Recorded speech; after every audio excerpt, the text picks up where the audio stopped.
Bonsoir à tous et bienvenue dans une autre vidéo de Yux sur le jeu Swog, les héros de la galaxie de Star Wars.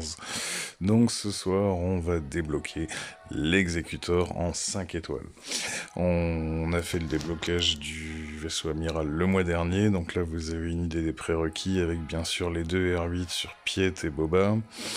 Vador et le pilote taille Empire qui doivent être reliqués aussi, 7 et 5. Et 3 chasseurs de primes supplémentaires en relique 5. On a Bossk IG88 pardon, avec son vaisseau IG-2000 et Dengar. Le cinquième que j'ai mis là, c'est Bando, le Mandalorien en armure Beskar. Mais plus parce qu'il est pilote du Razor Crest, c'est le Razor Crest qui fait partie des prérequis. Et contrairement à ce qui est sous-entendu, on peut commencer à jouer dans le guide de voyage avec un Razor Crest 5 étoiles, mais il le faut bien 7 pour débloquer l'exécuteur tout court. Donc il faut bien un Razor Crest 7 étoiles. Et prévoyez des tonnes de Kyrotech, que ce soit ceux en lumineux ou en obscur. Il est très gourmand, il en veut des centaines. Moi je l'avais Gear 7, je l'ai monté Gear 8 en catastrophe, mais tous les autres niveaux de Gear demandaient 200 de chaque, aussi simplement que ça, pour chaque niveau de Gear. Donc ça a été un peu laborieux, là pour l'instant le mien est encore Gear 12, mais il va certainement être reliqué sous peu. Donc, bon, pour débloquer le bandeau, c'est une autre histoire. Je vais pas rentrer dans les détails. Mon Mandalorian a été Gear 11, Griff Gear 10. Les autres n'ont pas bougé au moment où ça a été débloqué. L'événement est relativement facile avec un minimum de gear et du modage. Donc, une fois qu'on a tous ces prérequis-là, je vous répète, mon Mandalorian, mon bandeau en armure Beskar, il était Gear 7, j'ai dû le passer 8, et il fallait vraiment tout, prévoyer les Kairos. Une fois que une fois que tous ces prérequis sont en place, ça débloque pour l'instant une seule fois par mois cet événement qui est disponible dans le guide de voyage, où là on a des combats successifs qui sont relativement faciles. On utilise un exécuteur emprunté avec un pied qui est seulement Gear 11, mais qui a toutes les capas de l'exécuteur au max, et ces combats passent crème. Donc je m'étale pas dessus. Une fois que ces combats-là sont passés, on débloque son propre exécuteur en 4 étoiles. Et là, on va rentrer dans le vif du problème pour le passer de 4 à 5, puis 6, puis 7. Donc il y a une grosse différence entre le 4 et le 5 étoiles, c'est que pour passer à 5, quand on passe à 5, le cooldown de l'ultime de l'exécuteur est rafraîchi, donc ça vaut vraiment le coup de le passer à 5. Passer à 6 fait pas une différence majeure, et bien sûr en 7 étoiles c'est là qu'il a tout son potentiel et qui vaut vraiment le coup. Mais donc pour gagner des éclats, il va falloir faire donc ce combat-là qui ramène 10 éclats à chaque fois et qu'on peut rafraîchir 19 fois à coût de 999 cristaux. Donc pour la modique somme de 6000 cristaux, vous avez les 10 d'origine plus 60 de plus, vous le passez en 5 étoiles. Pour 6000 cristaux, il faut en compter 25 000, presque 26 000 pour le passer directement à 7 étoiles, parce que ça peut être rafraîchi que 19 fois. Et l'autre façon de gagner des éclats, c'est avec ce pack qui, lui, est à 1250 et donc permet de gagner 10 éclats aussi sans jouer le combat, un peu plus cher. Et celui-là, on peut le rafraîchir à l'infini et monter directement jusqu'aux 7 étoiles sans souci.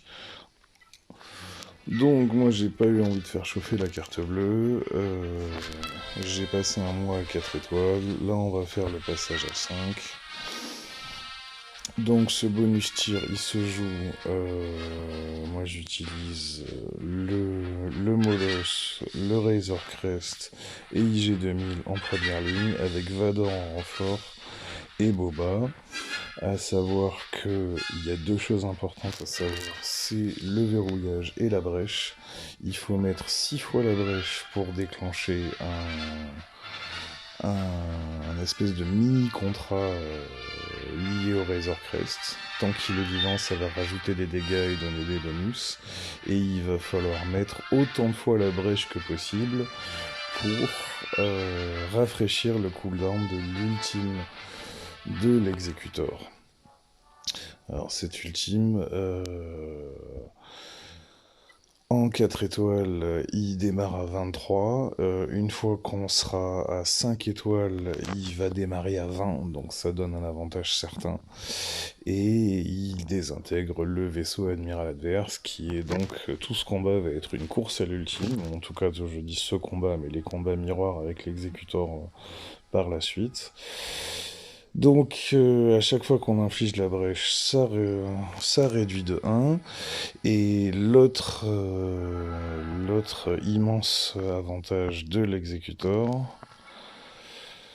c'est qu'il va y avoir un contrat spécial avec la brèche, qui va figer la brèche sur tous les ennemis et qui va garder les ennemis avec à la fois la brèche et le verrouillage. Et pour ça, il y a besoin de mettre un verrouillage, le target lock en anglais, il y a besoin de poser 20 verrouillages. Donc, chaque basique, quelle que soit la basique utilisée, pose un verrouillage, et chaque spécial pose une brèche.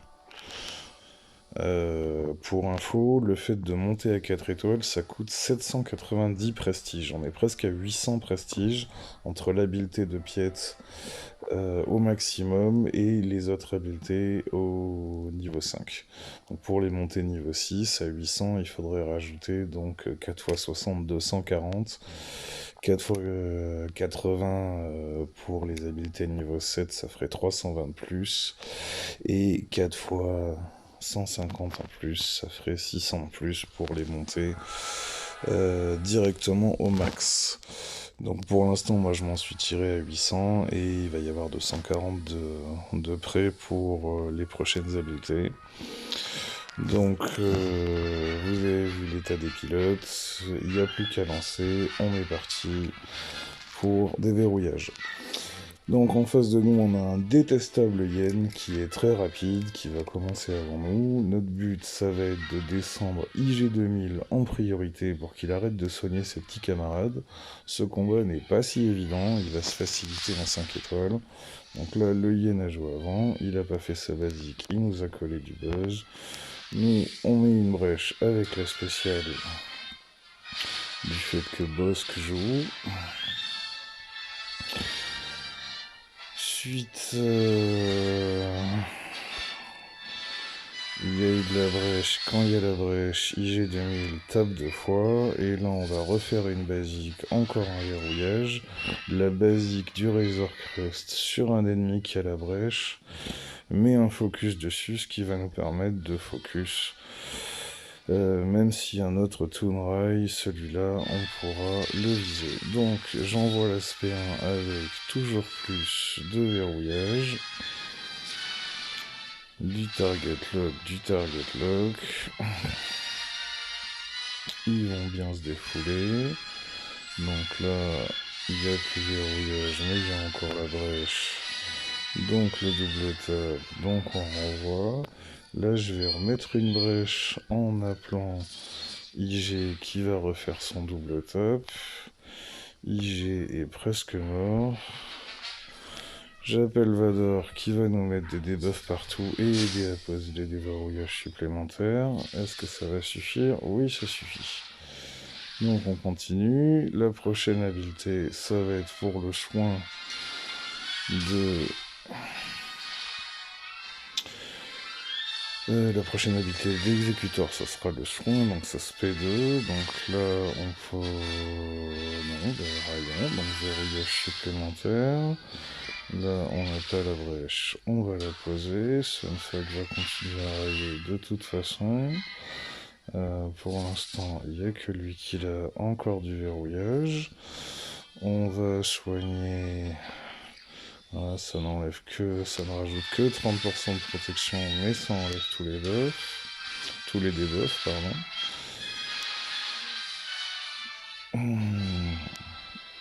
Donc là, on a Bossk qui raille encore un coup. Ça continue avec les verrouillages. Ah, il n'y a pas la brèche, donc il n'y en a plus qu'un. Il faudrait remettre la brèche. Donc remettons la brèche et tapons. Et donc là, on n'a pas encore fait les 20 verrouillages, donc on va faire rentrer Boba, mais Boba, il va juste être lui-même. Si on avait eu les 20 verrouillages avant Boba, on aurait pu utiliser directement sa grenade sonique. Donc là, je reste sur de la basique, voilà, il en aurait fallu une de plus. Donc là, vous avez vu tout le monde à la brèche et le verrouillage figé. Et moi, je vais pouvoir continuer à poser maintenant plus des brèches que des verrouillages pour rafraîchir l'ultime. La grenade sonique qui va faire des dégâts. Donc là, c'est le seul droïde qu'il faut vraiment finir. On va lui taper dessus. Les autres seront invoqués. Je vais re-railler avec Bossk, on sait jamais. Oui.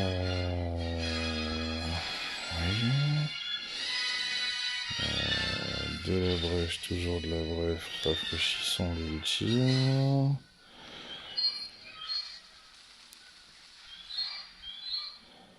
C'est le soldat, là, il se dissimule pas parce qu'il n'y a pas l'espion.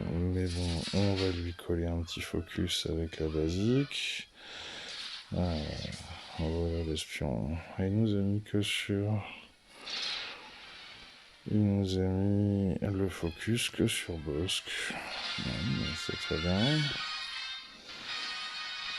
Finissons le soldat au plus vite. L'espion, magnifique, on va pouvoir coller un focus. Donc il se dissimule pas. Et là on va perdre un tour. Des brèches, des brèches, des brèches. Là on va essayer de finir le yen. Encore de la brèche. Et là quand ça va être à notre tour de jouer, j'appelle à nouveau le double top. Voilà. Bossk s'est fait descendre, mais le combat va se finir là. Ça a été une version un peu spéciale, on n'a pas été à l'ultime, vous aurez pas vu les étoiles noires en train de désintégrer, mais ce combat est décidément beaucoup plus facile avec un bandeau qui tient la route en Gear 12 plutôt que en Gear 8 comme j'avais fait les premiers éclats. Donc là, comme vous voyez, 999 pour rafraîchir et continuer à gagner des éclats. Donc moi, je vais m'en passer. Je vais le garder à 5 étoiles pour l'occasion. Et on est parti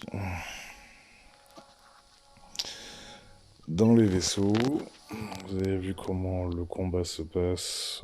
C'est un petit peu plus délicat avec un bandeau qui est un peu moins reliqué. Et on se retrouve avec à faire un petit peu plus duré, à faire un peu moins de dégâts, il est moins rapide, donc là j'ai pu coller des focus 2 fois et descendre les ennemis plus facilement. Si quand il était encore Gear 8, ça passait, mais beaucoup plus difficilement, et on se retrouvait à détruire le vaisseau amiral, et à un petit peu plus lutter pour finir les ennemis, mais du moment que Bossk tient, et on peut le soigner le coup juste après celui qu'on a joué, là on aurait pu